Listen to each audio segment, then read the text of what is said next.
आरव नाम का एक शिल्पकार रहा करता था। उसे बचपन से ही मूर्ति कला का बहुत शौक हुआ करता था। लेकिन आरव के पिता दिलबाग, जो कि एक बहुत बड़े व्यापारी थे, जिनका ट्रैक्टर और खेती के सभी उपकरणों का एक बहुत बड़ा शोरूम था, वो आरव के शौक से बिल्कुल खिलाफ थे। आरव मूर्ति बनाने में पूरा ध्यान मग्न होता है कि तभी उसके पिता दिलबाग वहाँ आ जाते हैं। मैंने कितनी बार कहा है कि ये फालतू के काम मत किया कर, पर तू सुनता नहीं है। वो पापा, मुझे किसी को ना देनी है ये। उन्होंने ना मुझे पैसे भी दिए हैं। ये सुनते ही दिलबाग को एकदम से गुस्सा आ जाता है और वो तुरंत वहाँ आकर आरव की पत्थर से बनाई उस मूर्त को उठाकर फेंक देता है। आगे से अगर मुझे ये करते हुए दिखा ना, तो इस मूर्ति की तरह तुझे भी बाहर फेंक दूंगा, समझा?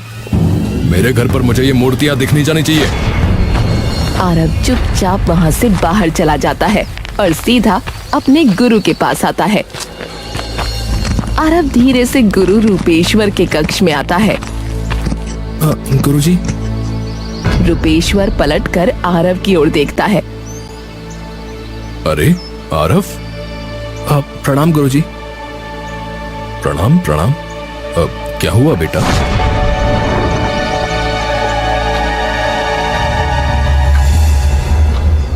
अरे क्या हुआ? इतने उदास क्यों हो बेटा? आरव रूपेश को सारी बात बता देता है।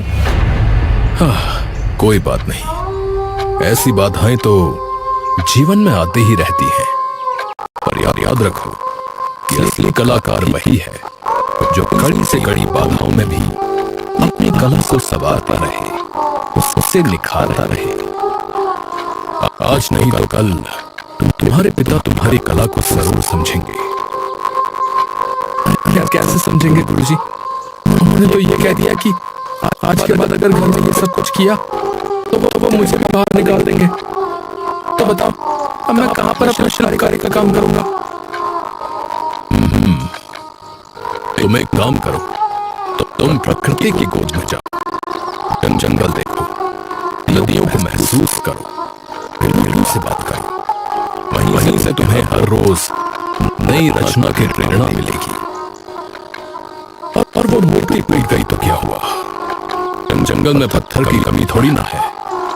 कलाकार के लिए तो पूरी दुनिया ही एक कैनवस बन जाती है बेटा। ये सुनकर आरव के चेहरे पर मुस्कान आ जाती है। हाँ, ये बात आपने सही कही। धन्यवाद गुरुजी।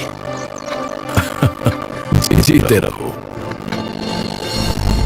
शाम ढलने ही वाली होती है, लेकिन आरव अब भी जंगल में पेड़ के नीचे बैठा मूर्ति बना रहा होता है। हाँ, अब ये दिया था फटाफट मेरी चाची को। आरव तुरंत वो मूर्त लेकर विधि को देने चला जाता है, लेकिन तभी उसे रास्ते में कई सारे गरीब लोग दिखते हैं।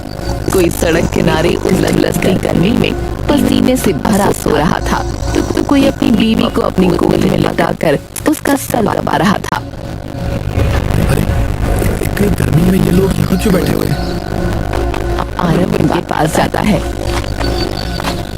यार आप ऐसे क्यों लेटे हैं इतनी गर्मी में बाहर? भैया हम और क्या करें बताओ, हमें तो एक वक्त का खाना तक नसीब नहीं होता भैया, तो सच कहाँ से नसीब होगी?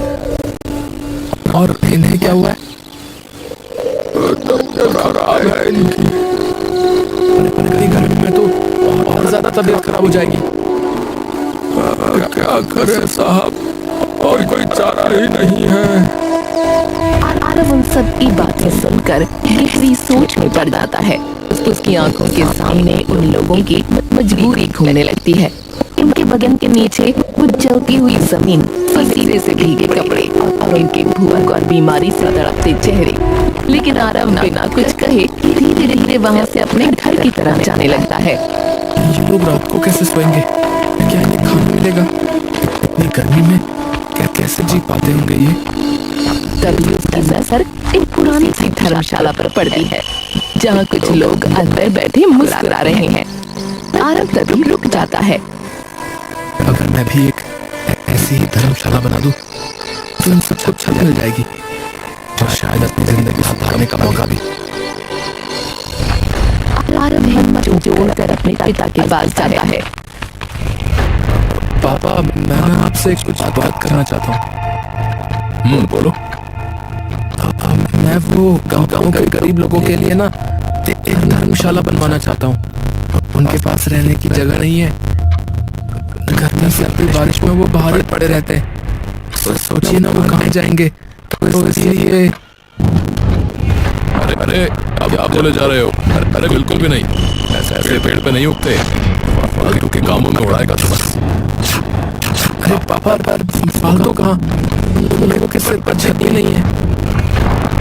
मैंने बोल दिया ना, तो तू बस हो जा। कोई जरूरत नहीं है। ले कल का पेड़ पाल ले, दूसरों की बात में सोचना। आरव चुपचाप वहां से चला जाता है। आरव खिड़की के पास बैठा होता है। चाहे कुछ भी हो जाए, मैं धर्मशाला बना कर रहूंगा। अगर पापा नहीं देंगे तो मैं अपने पैसों से बना लूंगा।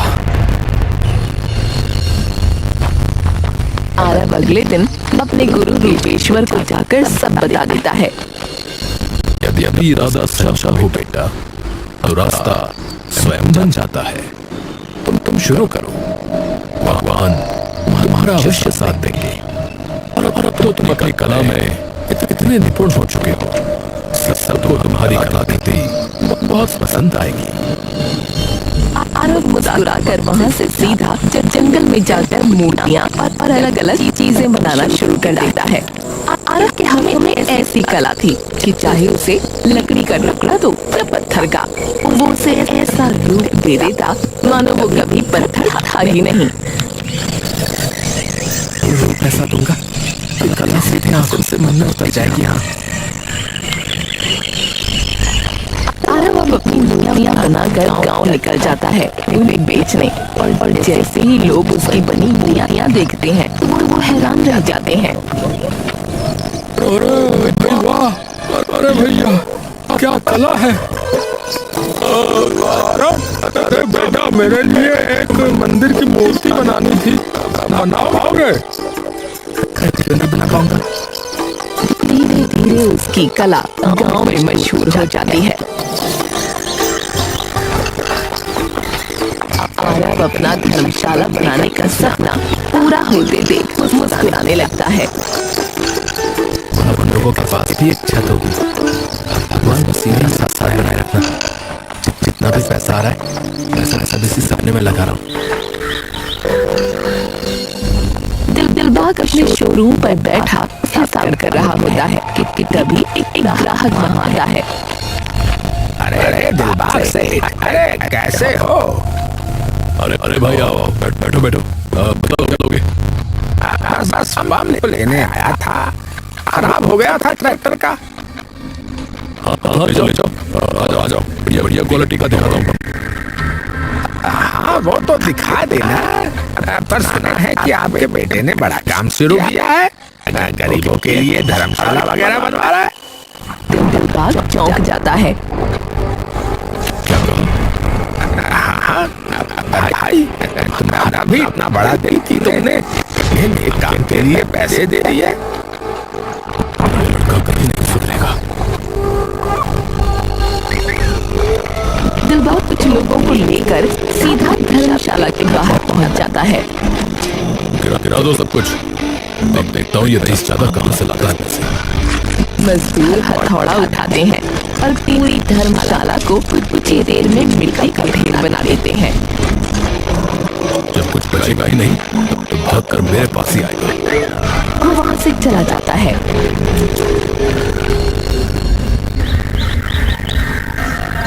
आरव सुबह मुस्कुराते हुए धर्मशाला की ओर जाता है, लेकिन जैसे ही वो मेहनत से बनी उस धर्मशाला को ईंटों और मिट्टी के ढेर में लगा देखता है, तभी उसकी सांसें कुछ देर के लिए मानो थम सी जाती हैं। आरव धीरे धीरे घुटनों पर गिर जाता है। उसकी आंखों से आंसू बहने लगते हैं। अरे ये किसने किया?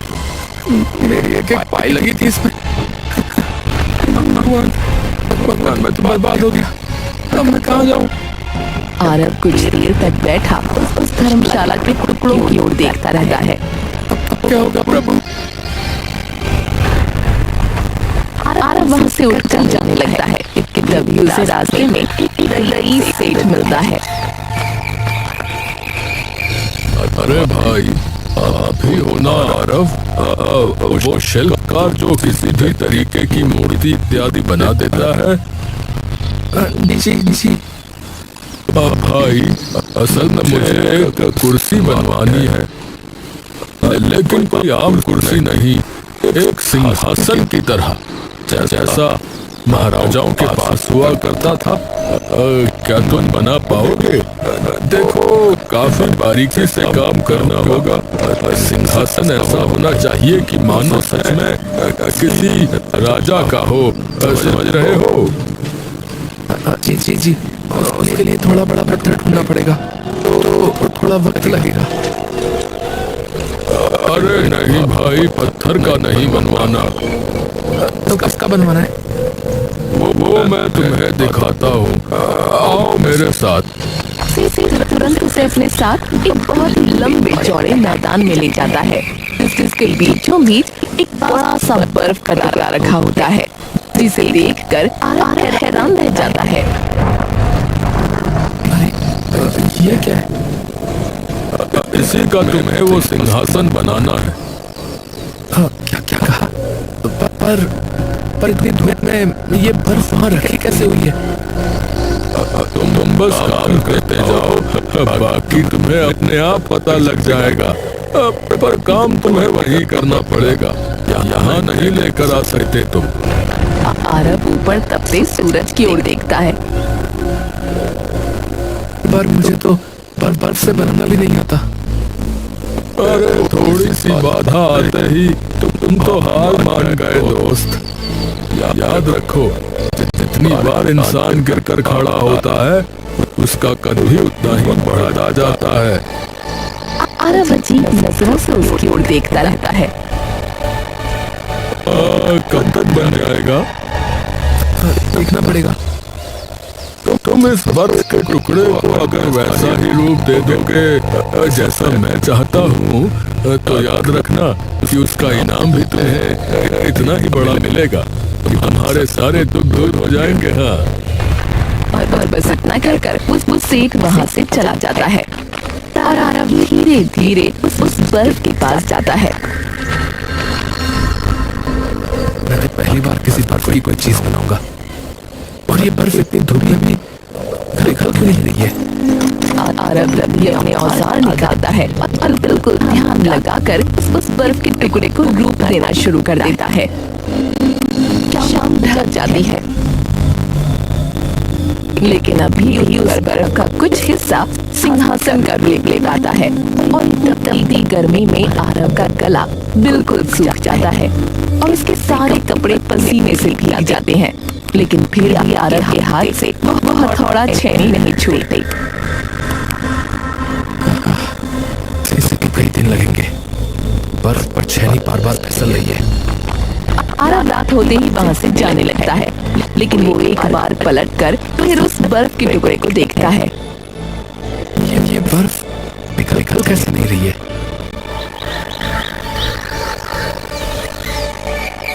आरव रोज आता है और हरी हरी गर्मी में उस मैदान के बीचों बीच बैठकर उस बर्फ के टुकड़े को सिंहासन का रूप देने लगता है, और उसकी कई दिनों की कड़ी तपस्या और मेहनत के बाद आखिरकार उसका वो सिंहासन बनकर तैयार हो जाता है। अब मैं उस सेठ को कहाँ ढूंढूं? तभी आसमान में अचानक रंग बिरंगे पक्षियों का झुंड आकर उसके ऊपर मंडराने लगा। वो गोल गोल घूमते हुए एक साथ बोलने लगे, ये राजगद्दी उसी की है जिसका दिल सबके लिए धड़कता है, जो डर से समझे यही असली राजा है। आरव हैरान होकर उन्हें देखता रहता है। पंछी फिर बोले, बैठो और देखो, तुम्हारी हर दुविधा का उत्तर यही मिलेगा। आरव कुछ पल के लिए उस सिंहासन को देखता रहता है और फिर धीरे से उस बर्फ के सिंहासन पर बैठ गया। जैसे ही वो बैठा सब कुछ बदलने लगा। खाली मैदान के चारों ओर बर्फ की दीवारें खड़ी होने लगी। देखते ही देखते वहाँ एक विशाल बर्फ का महल बन गया, चमचमाता हुआ, ठंडा और विशाल। आरव घबरा कर खड़ा हो गया। अरे अरे अरे अरे अरे ये क्या हो रहा है? ये क्या हो रहा है? तभी इसके सामने कुछ लोग आ जाते हैं। महाराज की जय हो। नहीं नहीं, मैं कोई महाराज नहीं हूँ। तुम लोग कौन हो? हम आपके सेवक हैं महाराज। ये महल, ये राजगद्दी सब आपका है। आरव कुछ समझ नहीं पा रहा था। वो महल के अंदर घूमने लगा। हर जगह ठंडक थी। बाहर की झुलसाती गर्मी का यहाँ कोई असर नहीं था।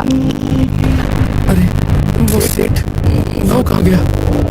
आरव डरकर जल्दी से महल के बाहर भागा और जैसे ही वो महल से बाहर निकला तभी सब कुछ गायब हो गया और फिर से वही खाली मैदान और बीच में सिर्फ बर्फ का सिंहासन उसे दिखा।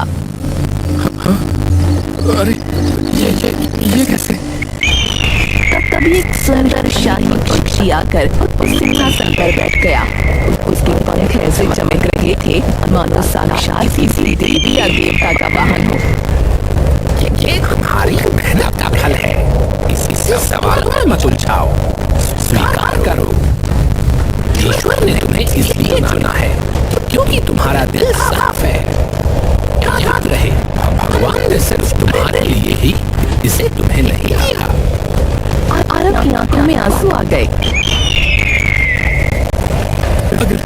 अगर ये सच है तो मतलब जो मैं करना चाहता था भगवान ने उससे बड़ा वरदान मुझे दे दिया। आरव गरीब लोगों को इकट्ठा कर उस जगह ले आता है। साहब, यहाँ तो कुछ भी नहीं है। हम क्या करेंगे यहाँ? आरव मुस्कुराया और सिंहासन पर जाकर बैठ गया। सभी लोग उस महल को देखकर दंग रह गए। अरे ये क्या है? कुछ लोग उसके पैरों में गिरने लगे। अरे आप भगवान हैं। ऐसा चमत्कार तो सिर्फ भगवान ही कर सकते हैं। आरव तुरंत उन्हें उठा लेता है। नहीं, मैं भी तुम्हारे तरह इंसान हूँ। बस भगवान ने मुझे ये जिम्मेदारी दी है। क्या इन सब के लिए खाने का प्रबंध हो सकता है? खिलाते हैं महाराज। कुछ ही देर में सबके सामने खाना आ जाता है। जैसे ही वो सभी उस खाने को देखते हैं तभी उनकी आंखों में एक अनोखी सी खुशी आ जाती है। अब तुम सबके पास छत है, लेकिन इसका मतलब ये नहीं कि तुम मेहनत छोड़ दो। तुम्हें खुद के पैरों पर खड़ा होना होगा। मैं बस तुम्हारी शुरुआत आसान कर रहा हूँ। अरे आप चिंता मत कीजिए भैया, हम पूरी मेहनत करेंगे आपसे। अब आरव इसी महल में रहकर अपनी शिल्पकारी करने लगता है। वहाँ उसे उसके सेवक रोज अजीब और अनोखे पत्थर लाकर देते जिनसे वो और भी खूबसूरत चीजें बनाता और उन्हें गांव-गांव जाकर बेचता। भाई, आपकी कला तो दिन प्रतिदिन और निखरती जा रही है। आपकी बनाई कलाकृतियाँ हमारे घरों को बहुत ही सुंदर रूप दे देती हैं। धीरे धीरे आरव का नाम हर जगह फैलने लगा। आरव घर आकर एक दिन अपना सामान बांधने लगा तभी दिलबाग वहाँ आ जाता है। अरे कहाँ जा रहा है? अपने घर उन लोगों के बीच जो मेरी इज्जत करते हैं, मेरी कला की इज्जत करते हैं। अरे क्या बोले जा रहा है? मेरे पास अब इतने पैसे कि मैं अपने सिर पर खुद की एक छत बना सकूं। अरे पर मैंने हमेशा तुम्हारा भला सोचा है। लेकिन आपने कभी ये नहीं समझा कि मैं क्या चाहता हूँ। आज मेरी कला का नाम हर गांव में है और आप कहते थे इसका कोई भविष्य नहीं है। और बस ना कहकर वो चला जाता है। पता नहीं क्या चल रहा है इसके साथ। इस लड़के का कुछ तो करना ही पड़ेगा। ऐसे ही सर पे चढ़ता गया ना, कल को मुझे ही नीचा देखना होगा। देखो, मैं सिर्फ तुम्हारी मदद कर सकता हूँ, लेकिन अपना जीवन तुम्हें स्वयं संवारना होगा। मैं हमेशा तुम्हें यहाँ बना नहीं दे सकता। ये जगह न तुम्हारी है और ना ही मेरी। मैं तो खुद बस यहाँ काम करने आता हूँ और शाम को अपने घर लौट जाता हूँ। भगवान ने हमें सहारा दिया है, सहूलियत नहीं। अगर तुम मेहनत करोगे तो तुम अपनी जिंदगी खुद बदल सकते हो। हम मेहनत करेंगे भैया। हाँ भैया, हम मेहनत करेंगे। हाँ भैया, हम खूब जमकर मेहनत करेंगे, लगन से करेंगे। लेकिन उसी भीड़ के कोने में एक आदमी चुपचाप खड़ा ये सब सुन रहा होता है। उसका चेहरा कपड़े से ढका होता है और वो एक टक बस आरव को देख रहा होता है। मतलब ये सच है और इस अनोखी कुर्सी को ये ऐसे ही जाया कर रहा है गरीबों के लिए। इससे मैं इतने पैसे कमा सकता हूँ कि किसी को याद नहीं। न जाने कितने रईस साधु का आलीशान महल में चश्मा करवा सकता हूँ, वो भी महंगे दामों में। और इसे खरीदने के लिए तो लोग इतने पैसे दे देंगे किसी को याद नहीं है। अगर वो कुर्सी मेरे पास आ जाए तो इससे तुम भी बच जाओगे और मेरा भी फायदा होगा। हाँ, और रात को उसी को छोड़कर निकल जाएगा और वो सही वक्त होगा उसे वहां से ले जाने का। और मेरे लोग वहां जाकर वो कुर्सी उठा लेंगे। उठाओ उसे। सब लोग मिलकर उस कुर्सी को उठाने की कोशिश करते हैं, लेकिन कोई भी उस कुर्सी को हिला तक नहीं पाता।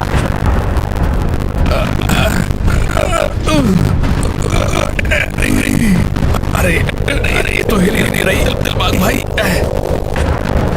क्या कहा? अब क्या करें? तभी पीछे से एक आवाज आती है। अगर कुर्सी तुम्हारे पास नहीं आ रही तो तुम कुर्सी के पास चले जाओ। क्या मतलब?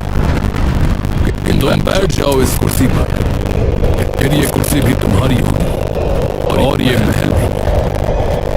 हाँ, सही कहा। अचानक सामने खड़े एक आदमी को भर मार देती है। ये देख सब लोग डर कर इधर उधर भागने लगते हैं, लेकिन आखिर में वो बर्फ सबको घेर लेती है।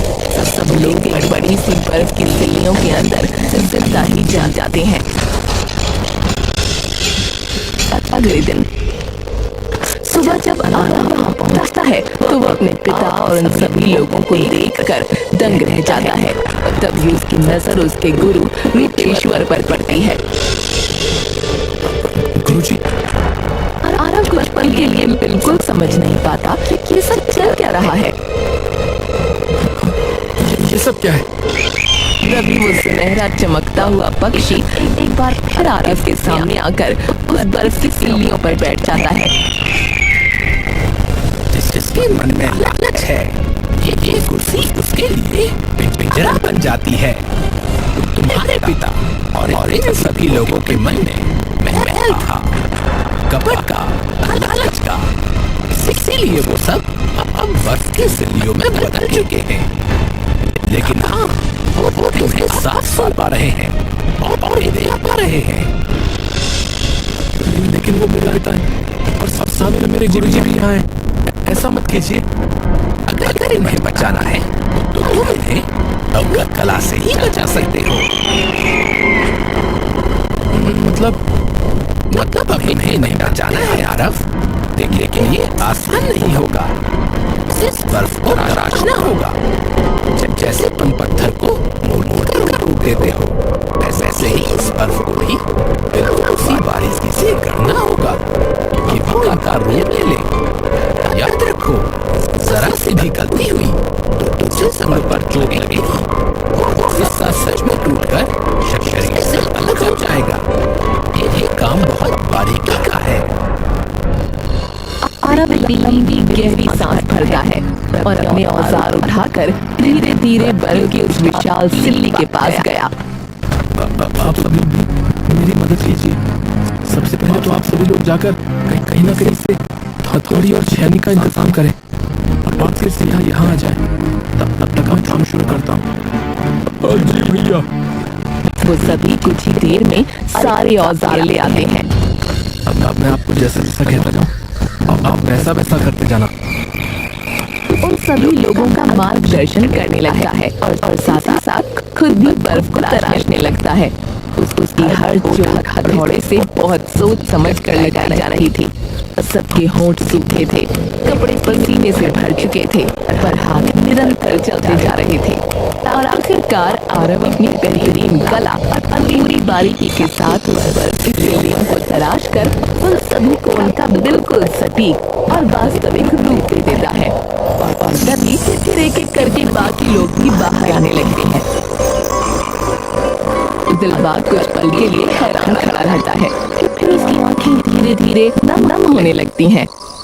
मैंने हमेशा धड़काना है तेरी कला को, लेकिन आज मुझे समझ आया कि तेरी कला क्या है और भगवान ने तुझे कितनी अद्भुत देन दी है बेटा। मैंने हमेशा तुझे रोका, लेकिन बात असल में यह है कि जो भगवान ने तुम्हें दिया है वैसे कला भगवान किसी खास इंसान को ही देता है, और शायद इसीलिए तुम्हें ये सब मिला। आरव ये सुनकर भावुक हो गया, लेकिन तभी उसकी नजर गुरु रूपेश्वर पर जाती है। उसका सर झुकाए वहां खड़ा होता है। बेटा, ये वही इंसान है जिसने मुझे तुम्हारी कुर्सी के बारे में बताया। वो यही थे, और उन्होंने ही मुझे कहा था कि मैं इस कुर्सी पर बैठ जाऊं। ये सुनते ही आरव सन्न रह गया।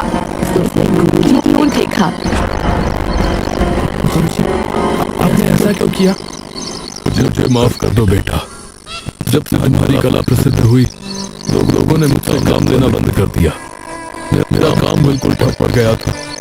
मुझे लगा गड़बड़ से ये सब छिन जाएगा तो मेरा काम फिर से चल पड़ेगा, लेकिन मैंने बहुत बड़ी गलती कर दी। मैंने तुम्हें ये कला सिखाई और मैं इस कला की इज्जत करना ही भूल गया। मैंने नहीं कहा था कि चाहे कितने भी मुश्किलें आए, पर कलाकार को अपनी कला का हाथ कभी नहीं छोड़ना चाहिए। और मैंने ही आज किसी की कला का इस तरीके से गिरफ्तार कर दिया, और वो भी अपने शिष्य का, जिसे मैंने अपने हाथों से पत्थर तराशना सिखाया था। कुछ पल के लिए सब लोग शांत हो जाते हैं। आपने मुझे क्षमा करना भी सिखाया है गुरुजी। गलती इंसान से ही होती है गुरुजी, लेकिन उसे मान लेना ही सबसे बड़ी बात होती है। मैं आपको माफ करता हूँ।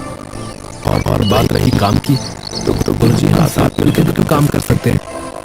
और पापा, जिस तरीके से आपने अपना नाम कमाया अपना शोरूम खोलकर, उसी तरीके से मैं भी अपना नाम कमाना चाहता था। बस बेटा, तुम्हें जो करना है तुम वो कर सकते हो। मेरा साथ हमेशा तुम्हारे साथ रहेगा। आरव मुस्कुरा कर अपने पिता के पास आता है, और आज पहली बार दिलबाग की आंखों में अपने बेटे के लिए गुस्सा नहीं, गर्व था। शाबाश मेरे शेर।